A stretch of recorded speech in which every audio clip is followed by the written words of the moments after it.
Friends, मैं प्रियंका आप सबों का आपके अपने चैनल एक्टिव लर्नर में स्वागत करती हूँ।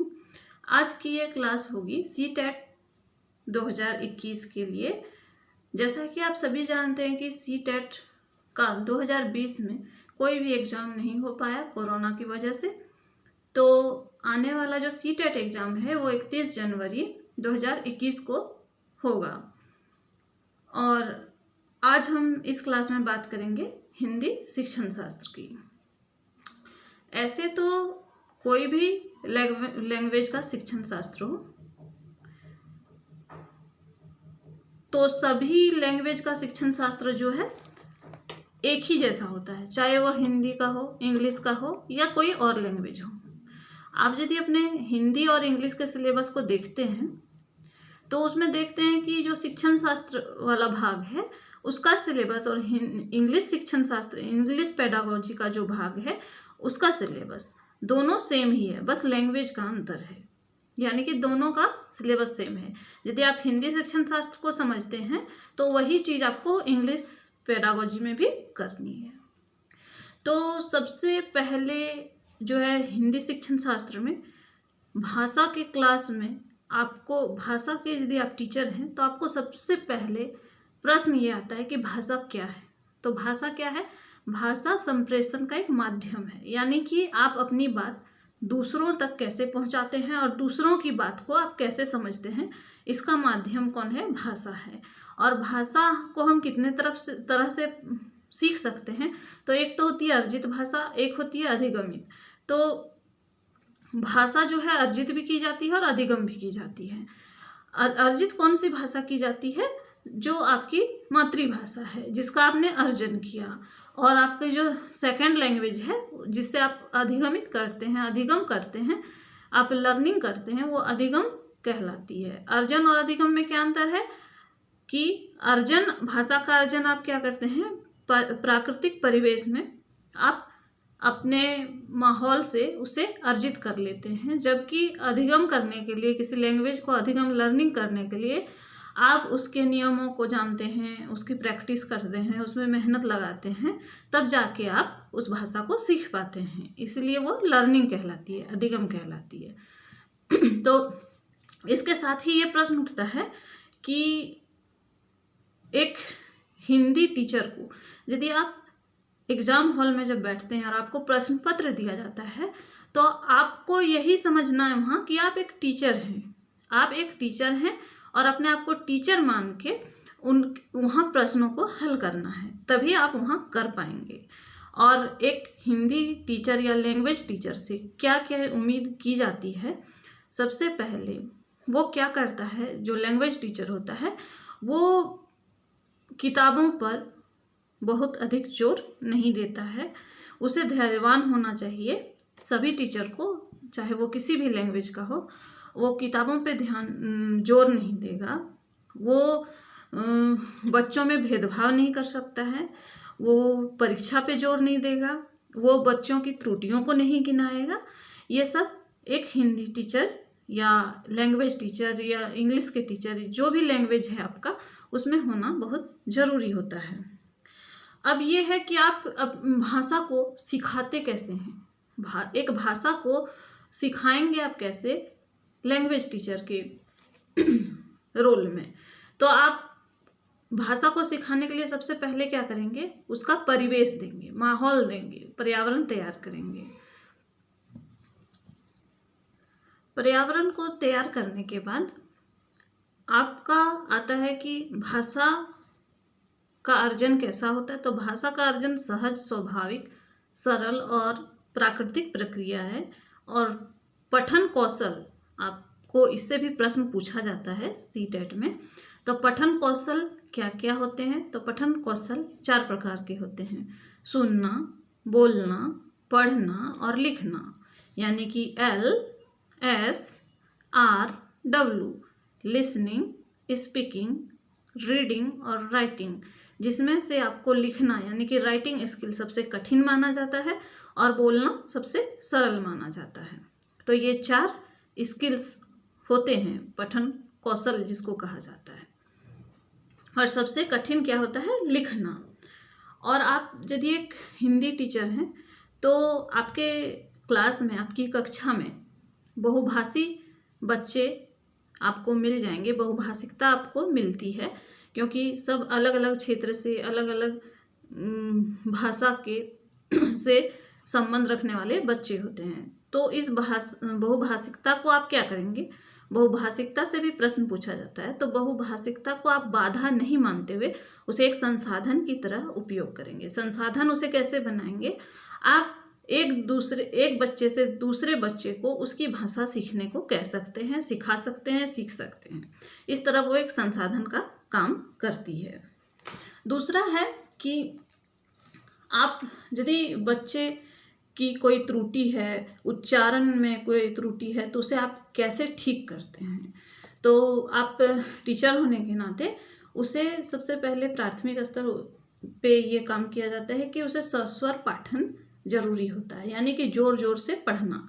ऐसे उसकी उच्चारणगत जो त्रुटि होती है वो दूर होती जाएगी। और भी बहुत सारे उपाय हैं जिसको आप कर सकते हैं। और क्या नहीं करना चाहिए एक टीचर को? तो व्याकरण पे जोर नहीं देना चाहिए, बुक पे जोर नहीं देना चाहिए, और रटवाने पे जोर नहीं देना चाहिए बच्चों को। एक बच्चे को दूसरे से कभी अलग नहीं करना चाहिए, यानी आप समावेशी शिक्षा को वहाँ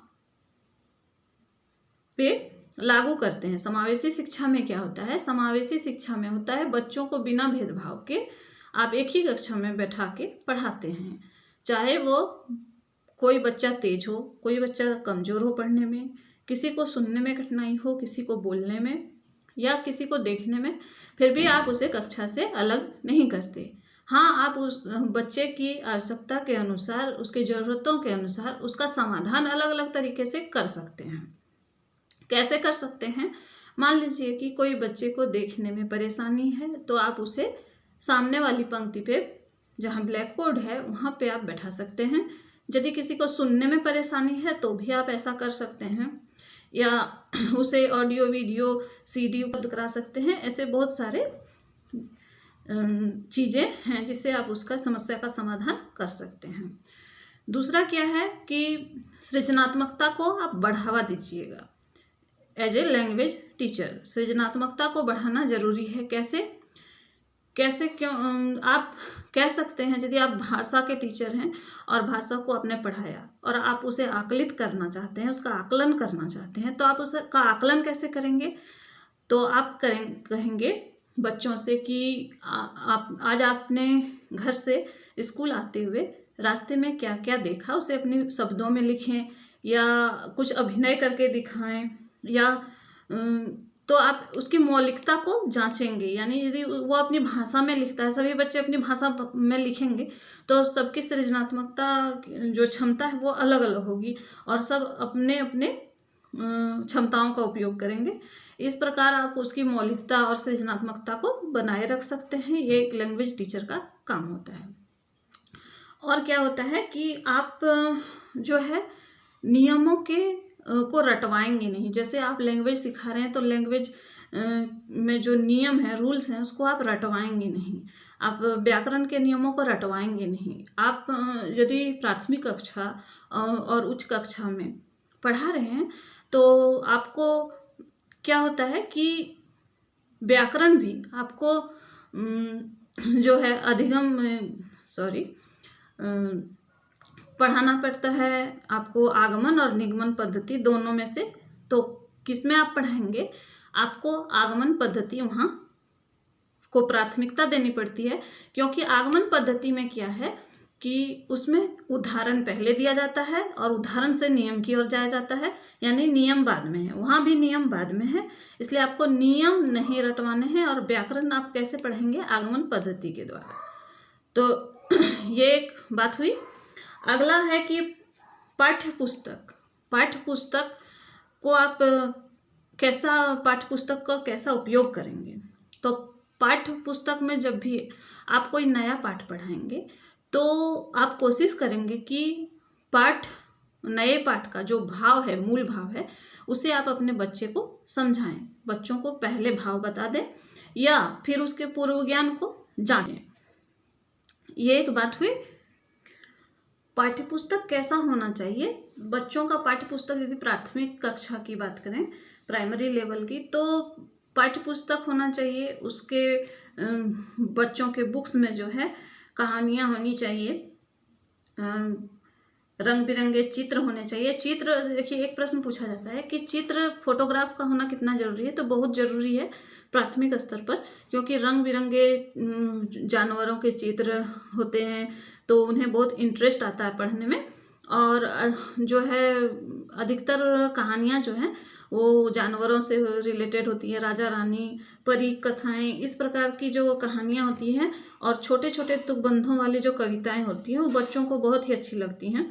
तो ऐसे फोटोग्राफ्स, ऐसी कहानियाँ, ऐसे चित्र होने बहुत ज़रूरी हैं जिसमें अंत में जो है आपका नैतिक ज्ञान दिया होता है, तो ये भी बहुत ज़रूरी चीज़ है। अब बात ये है कि CTET में आपका जो है, यदि आपने फर्स्ट लैंग्वेज या सेकंड लैंग्वेज दोनों में से हिंदी इंग्लिश को चुना है तो दोनों ही आपका 30-30 मार्क्स का आता है, ये तो आप सभी जानते होंगे। तो उसमें 15 मार्क्स का जो है शिक्षण शास्त्र आता है। तो ये बहुत ही आसान है ये नंबर लेना आपको, यदि आप थोड़ा सा मेहनत करते हैं, बहुत ज़्यादा नहीं, थोड़ा ही मेहनत करना है आपको।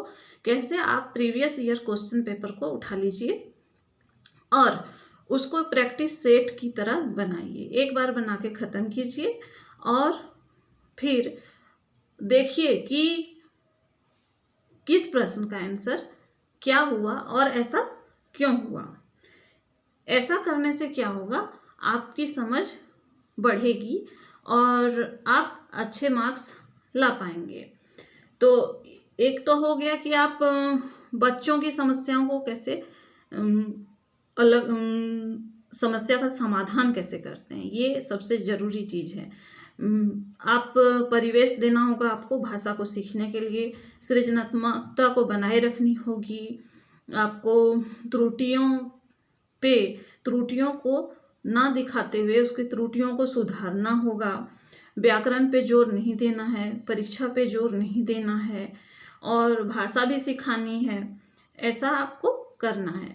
फ्रेंड्स, ये वीडियो आपके लिए कितनी हेल्पफुल हुई ये आप कमेंट बॉक्स में ज़रूर लिखिएगा। आगे के क्लास में हम हिंदी शिक्षण शास्त्र के टॉपिक्स को जो है क्लियर करेंगे और प्रश्नों को भी देखेंगे। आज के लिए बस इतना ही। Thank you.